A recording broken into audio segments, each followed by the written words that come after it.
What is going on, everybody? My Move the Chains audience, happy Thanksgiving. Oh, I'm so thankful for all my listeners on here.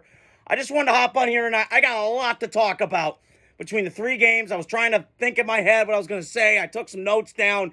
I'm trying to get more involved with the games yesterday as I was enjoying my Chinese food and drinking some whiskey. America, woo! Showing up my Irish heritage yesterday. So, breaking news just broke down. Chicago Bear fans, you got something to be excited about. Matt Eberflus, or Eberlus, or whatever the hell you want to call him, is fired. Got to go. Bye. Bears did something they never done. They had some balls today. They fired him mid-season. They fired a coach mid-season. Good for you. Now starts the search. But Thomas Brown, he's been looking good as offensive coordinator. He was passing game coordinator for Chicago. Finally got the offensive coordinator nod. They all look a lot better. I'll give you that. But they've lose games right now. And I blame Matt Eberflus for that. Listen, he might be a great defensive coordinator, but what the hell was that, man? That was bad yesterday. I felt for Bear fans in that moment. All my Chicago family, I'm talking to you. Matt Schiffler, all you guys. I felt for you yesterday. I shit on the Bears a lot because I'm a Packer fan a little bit, but felt bad for you yesterday. And moving forward, I don't know what you're going to do. But I want to start with the game. So, on the Bears side of it, awful way to lose yesterday. You had the Bears, you had the Lions on the ropes, and you just couldn't pull through. And, listen, the Bears,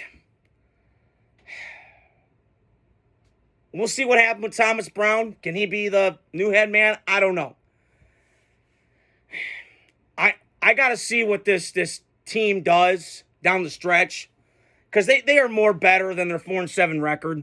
I'll admit it. Like, they should be better. But they need to just get offensive line in the offseason. That's what you should improve on. I mean, but some of this is on Caleb too. Like, I'm not going to pick on him as much today. He played really well yesterday, made great throw after great throw. They got weapons in Chicago. This is not a Caleb issue. Some of it's on Caleb, no doubt.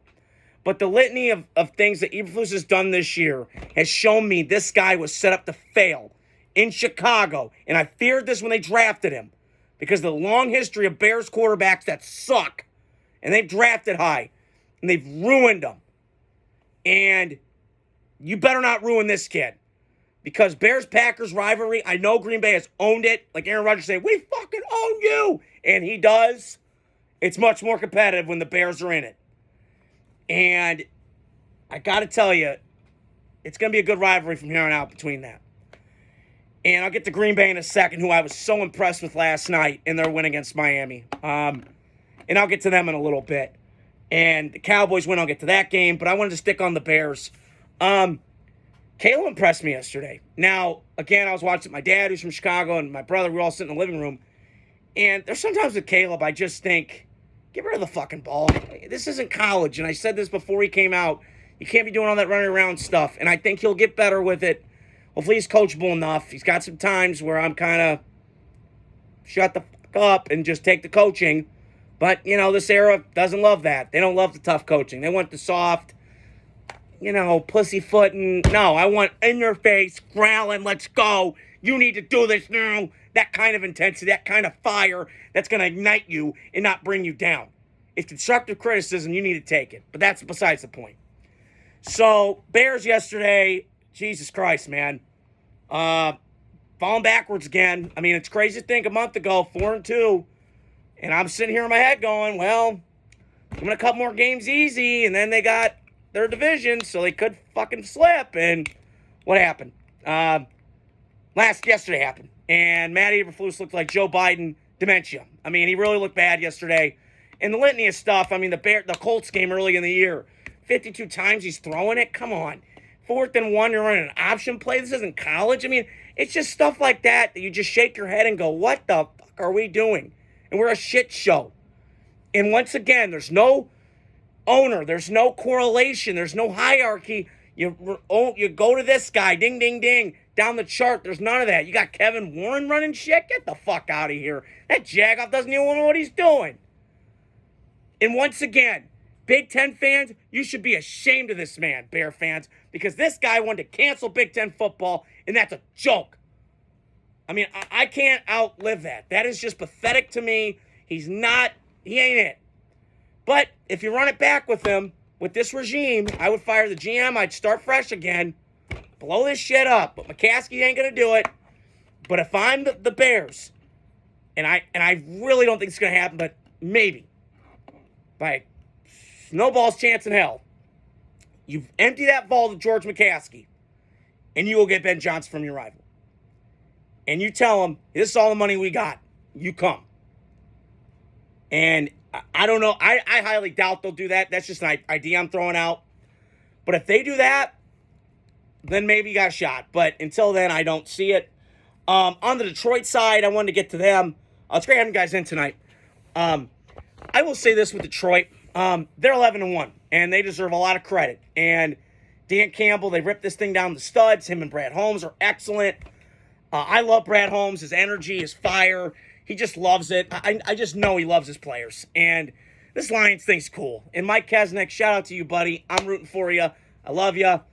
But I'm telling you, I am hype as hell for the Lions.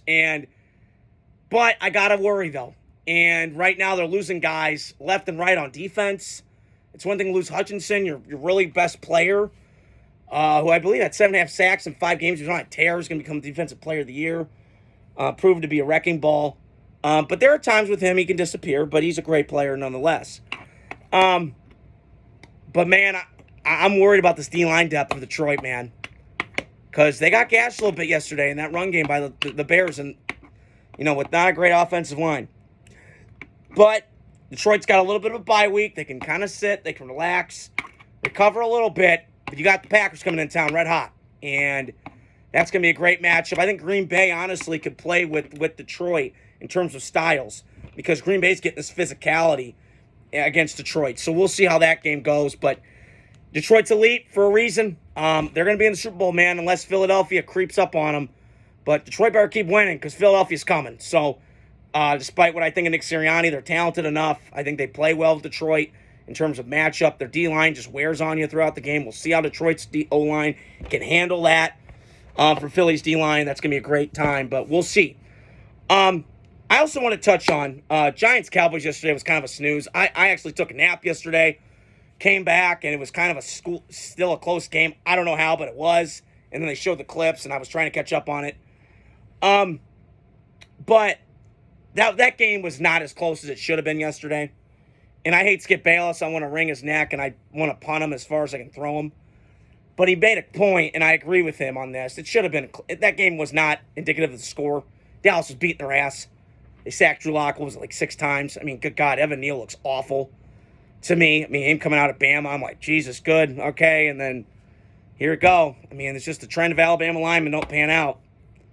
It's just the way it is. Getting beat inside, and that Overshawn dude, he's a baller. Good God, he popped up my screen. I went, holy shit, who's this 13 guy? He's athletic. He's big. I don't know. And can we just knock it off with Mike McCarthy? I get that he gets shitted on. I got it. But he's a good coach. He's won in this league. He's won a Super Bowl. I defend him because he's got to deal with Jerry and all of his bullshit. But this is not a McCarthy issue to me. This is a Jerry Jones issue. And I keep going back to this, and I hear this all the time, and I'm starting to see the parallels. It's Al Davis near the end in Oakland. And Raider fans, whoever follows me, you know exactly what I'm talking about. He's getting off his rocker. He's doing crazy shit. He's not going to change. He's stubborn, tone deaf. This is what he is. And I just love it whenever they cut to him. And I'll never forget this year when they lost to Detroit 47-9. It looked like I have a stroke. He's like, I mean, it was just funny. And I hate being a dick. But I just, in that moment, there you go. But, listen, I think they could win now. If they can, great. If not, whatever. But I think McCarthy's gone. It just hasn't looked right in the playoffs. They haven't won. Dak's played like shit, but you're stuck with Dak. What do? Do you go get Dion? Do you go? It's going to be an interesting offseason for Dallas. I don't know, because you're not sniffing the top 5 draft pick. You're going to get a top 10. And Shador, I'm guessing, probably gone by then. Cam Warren's going to be gone by then. I mean, I guess you can get Quinn Ewers, but I don't know. This quarterback class kind of weak to me. Milrose kind of inconsistent, more advanced version of Anthony Richardson, coming out. So we'll see what happens. But Giants lose their 8th game in a row to the Cowboys. Just a mess of a franchise. They don't know what the hell they're doing. I just still laugh like they got rid of Saquon. I just don't understand it. How you get rid of your best player, but it is what it is, and Dallas earned it last night. So the last game I want to get to, Aaron Lano, I'm talking to you, buddy. Go Pack, go! All my Packer fans out there, that was an absolute ass beating last night, and I gotta say something. It was so cool watching Lambeau last night under the lights.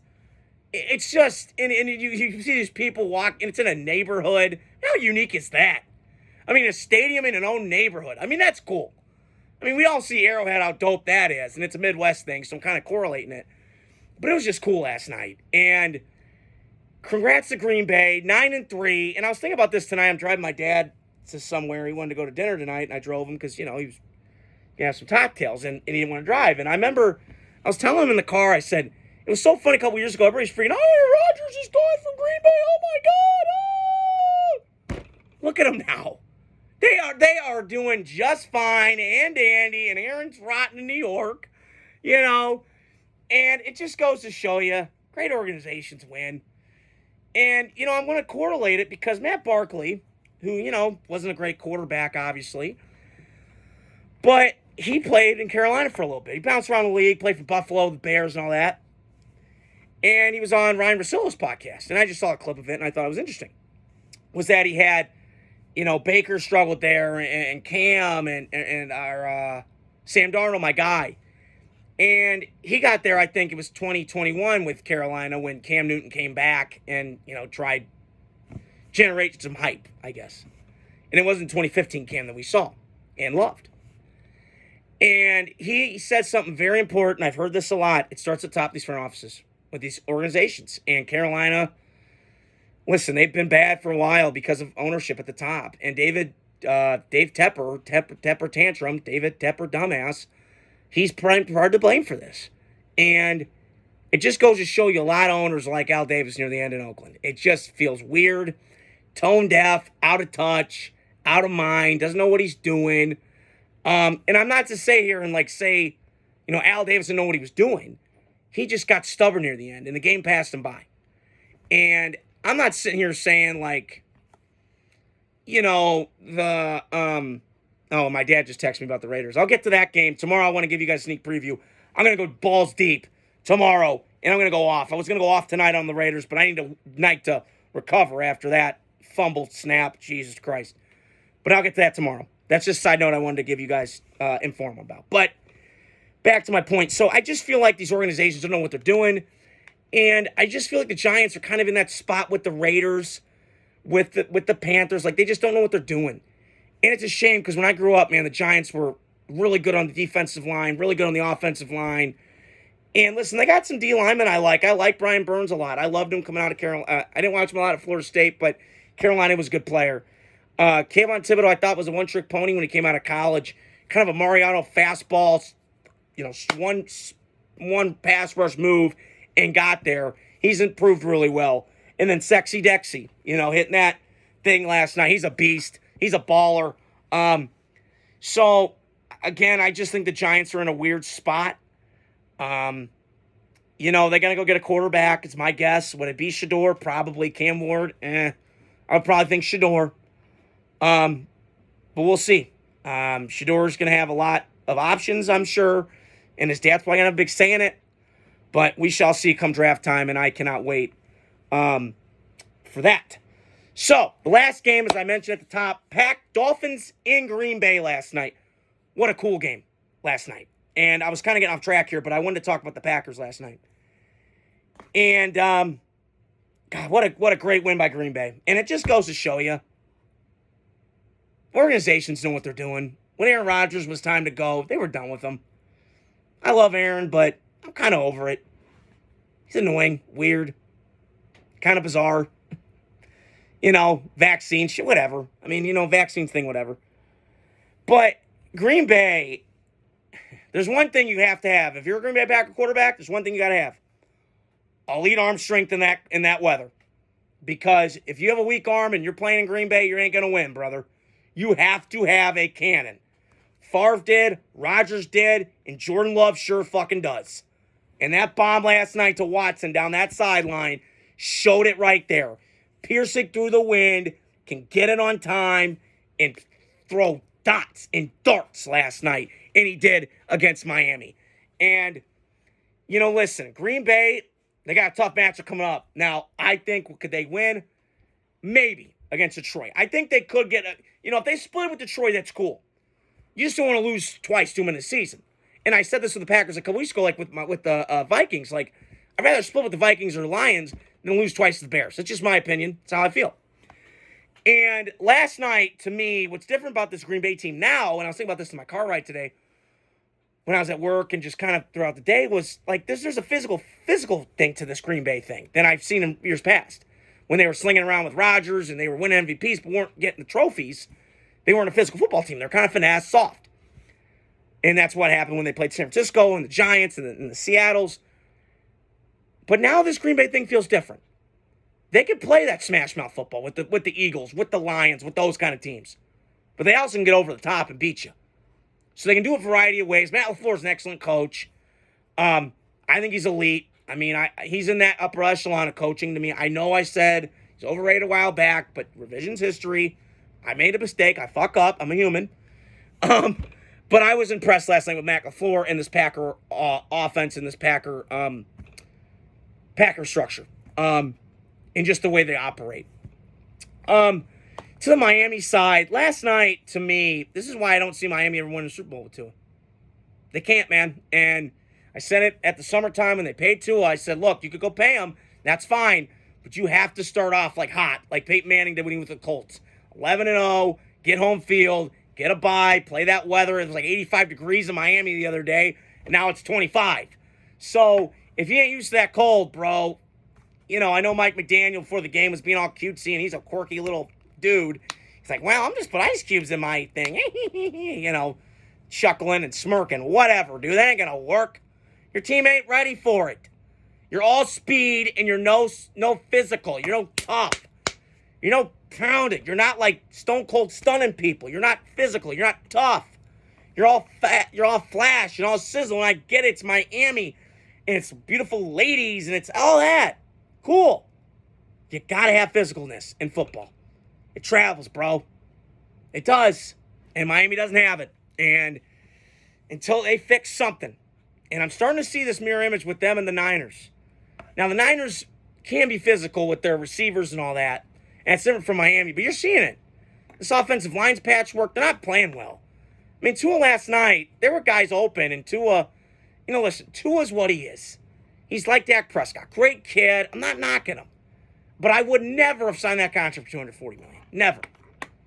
Never. Because he's never won a playoff game. And I will give Tua credit last night. He looked a lot better throwing the ball in the middle of the field last night. Because in that playoff game last year in Kansas City, we saw it. They're trying to go down the field all the time. And I think now, last night, and I give Green Bay's defense coordinator Jeff Hafley credit. He deserves a lot of credit because he's getting this defense playing at a really, really high level that they have not seen since those Super Bowl days or the Dom Capers kind of 09, 10-ish teams. They're taking the ball away a lot and they lead the league in taking takeaways. But last night, to me, proved more about Miami and their inability to play in this cold weather, and it is a fact they cannot, than I think it is. So, and shout out to Jonathan Smith last night for my fantasy team because he got me a lot of points last night. He's a great player, great find for Miami in the offseason, I believe. Signed him a one-year deal, I believe, from Atlanta, but was with New England and Tennessee.